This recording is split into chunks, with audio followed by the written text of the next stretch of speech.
best reporter online. An 18-pound jamón ibérico. Ooh, I'll whip up some of my famous sangria. My word. If you ever find yourself as the captain of a cargo ship, secretly carrying tons of cocaine across one of the busiest and best monitored stretches of sea on Earth, you might not want to do it as suspiciously as possible.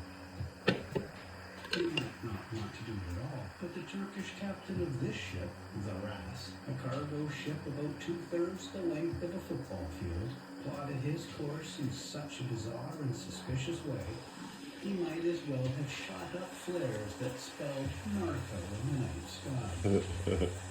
It seemed inevitable his careless voyage would end like this, with the high seas raid, even though somebody went to a lot of trouble to secretly bring that load aboard in a mid-ocean rendezvous using ghost ships. The mob reporter here with news of a bumbling ship's crew, whose many missteps gave an easy win to customs police, who intercepted this ship on the high seas and seized tons of bulk cocaine, but not nearly as much as they said they did. Let me tell you about it. Sometimes police investigations require months or years of work, and sometimes a big bust comes without much effort at all. On October 4th, 2024, officials in Spain and France announced an impressive seizure. 4 tons of cocaine, they said, was found hidden on board a cargo ship stopped off the coast of West Africa. Perhaps it was poor planning. We should have 4 tons of rosin. Cheers. Which we don't yet know about. But whatever the reason, the way this smuggling enterprise was handled, it stood next to no chance of success. The ship's big picture plan was not necessarily a bad one. Sail down the African coast to collect cocaine arriving from South America, and then sail up close to the coast of Spain and Portugal, where it could be met by smugglers and small speedboats that would haul the cocaine ashore. The plan itself wasn't a problem, it was the execution. Here's the details I now know about the Ras's bizarre voyage that sent up red flag after red flag, making it inevitable that someone would intervene. Mob reporter's my favorite.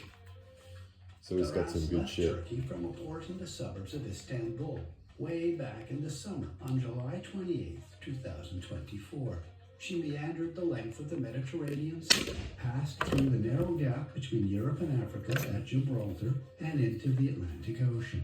She then made an overnight stop in Casablanca on August 9, and then started meandering south over 12 days. I want to go to Casablanca. And then anchored off Freetown, the capital of Sierra Leone, where she sat stationary for 20 days.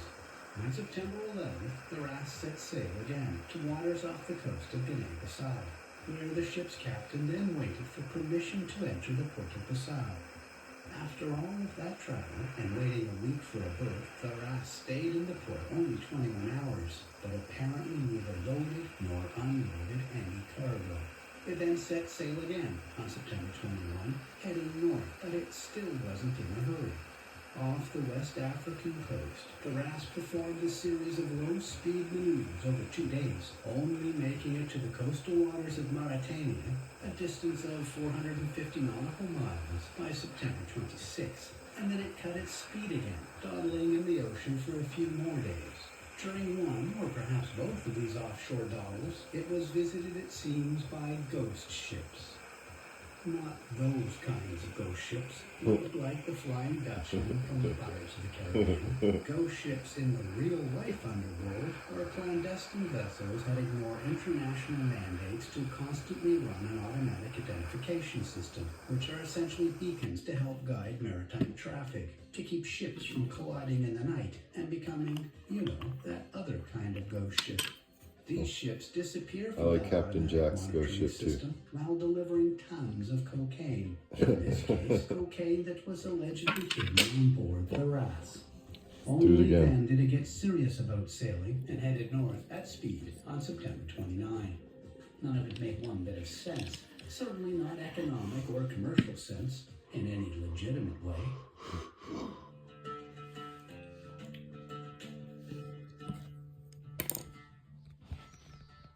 The Ras Ras didn't get too much further after that.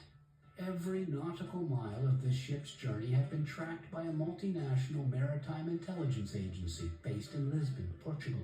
Called the Maritime Analysis and Operations Center for Drug Trafficking, is designed to spot ships like the Ras. The Ras was easy pickings for these marine analysts.